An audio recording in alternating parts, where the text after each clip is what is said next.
सभी को नमस्कार। आज के सत्र में हम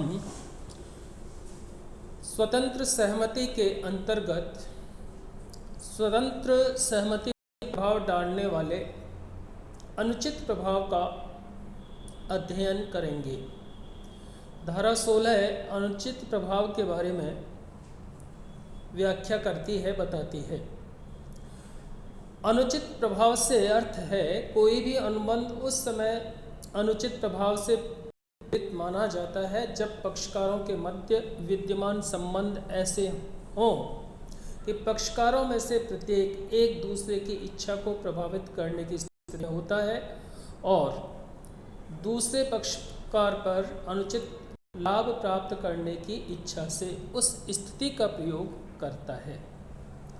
सेक्शन 16 कहती है कि एक अनुबंध अनुचित प्रभाव द्वारा प्रेरित तब कहा जाता है जबकि पक्षकारों के मध्य विद्यमान संबंध इस प्रकार के हों कि उनमें से एक पक्षकार दूसरे की इच्छा को प्रभावित कर सकता हो और एक दूसरे पर अनुचित लाभ प्राप्त करने के लिए इस स्थिति का प्रयोग करे। तो दो चीज़ें स्पष्ट हैं कि दो पक्षकार होते हैं, दोनों के मध्य इस तरह के संबंध विद्यमान होते हैं कि वे एक दूसरे की स्थिति को प्रभावित करने की स्थिति में होते हैं और अनुबंध करते समय या अनुबंध करने के लिए एक पक्षकार दूसरे पक्षकार से अनुचित लाभ प्राप्त करने के उद्देश्य से अपनी उस स्थिति का प्रयोग स्वीकृति को लेने में या अनुबंध को करने में करता है। ये कहलाता है अनुचित प्रभाव। अनुचित प्रभाव के लक्षणों या तत्व के अंतर्गत हम देखते हैं कि पक्षकारों के मध्य में संबंध विद्यमान होता है और यह संबंध इस तरह होता है कि एक पक्षकार दूसरे पर अनुचित प्रभाव डालने की स्थिति में हो या होता है। दूसरे, अनुबंध करने में इस स्थिति का प्रयोग किया जाता है। यह तब माना जाता है जब स्पष्ट या वास्तविक सत्ता का प्रयोग स्वीकृति को प्राप्त करने में किया जाए, यानी कि एक व्यक्ति दूसरे व्यक्ति पर यानी एक पक्षकार दूसरे पक्षकार पर प्रभुत्व जमा सकता है और वह उसका उपयोग स्वीकृति को प्राप्त करने में कर सकता है। जैसे गुरु शिष्य, जमींदार या किसान, ऋणदाता और ऋणी, संरक्षक और रक्षित, धर्मगुरु और शिष्य, अधिकारी और अधीनस्थ। इसी तरह से ये संबंध विश्वास पर आधारित भी हो सकते हैं, जैसे वकील और मुवक्किल, डॉक्टर और मरीज। इस तरह से और भी हो सकते हैं।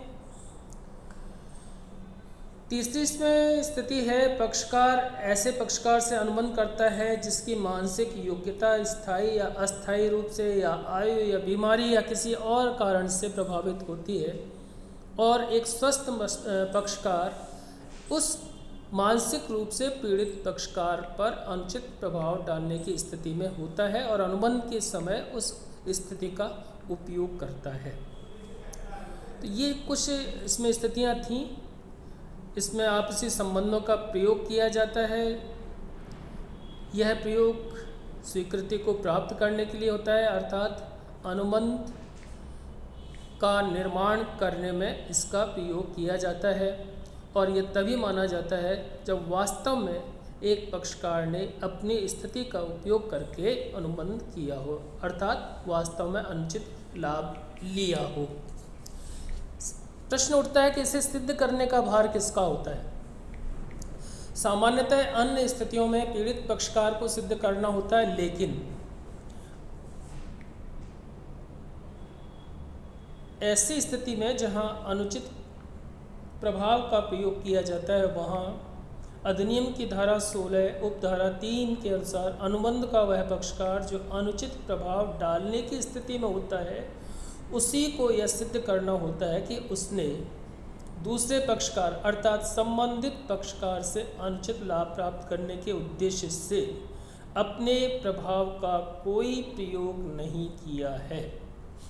इस संबंध में महत्वपूर्ण है कि पीड़ित पक्षकार को केवल इतना ही कहना पड़ता है कि उस पर अनुचित प्रभाव का प्रयोग किया गया है। तो यहाँ पर यह स्पष्ट होता है कि जो पक्षकार अनुचित प्रभाव डालने की स्थिति में है उसे ये सिद्ध करना पड़ता है कि अनुबंध करते समय अनुचित प्रभाव का उपयोग नहीं किया गया है। अब यदि अनुचित प्रभाव का प्रयोग किया गया हो तो उसका क्या प्रभाव होगा अनुबंध के ऊपर? तो इसमें 3 स्थितियां सामने आती हैं। एक तो यह कि अनुबंध व्यर्थनीय होता है, अर्थात पीड़ित पक्षकार की इच्छा पर अनुबंध को समाप्त किया जा सकता है। दूसरा, ऐसा अनुबंध न्यायालय के द्वारा रद्द किया जा सकता है। और तीसरा, न्यायोचित शर्तों के आधार पर अनुबंध को निरस्त किया जाना। आज के लिए इतना ही। आगामी अंक में फिर स्वतंत्र सहमति को प्रभावित करने वाले तत्वों पर विचार करेंगे। धन्यवाद।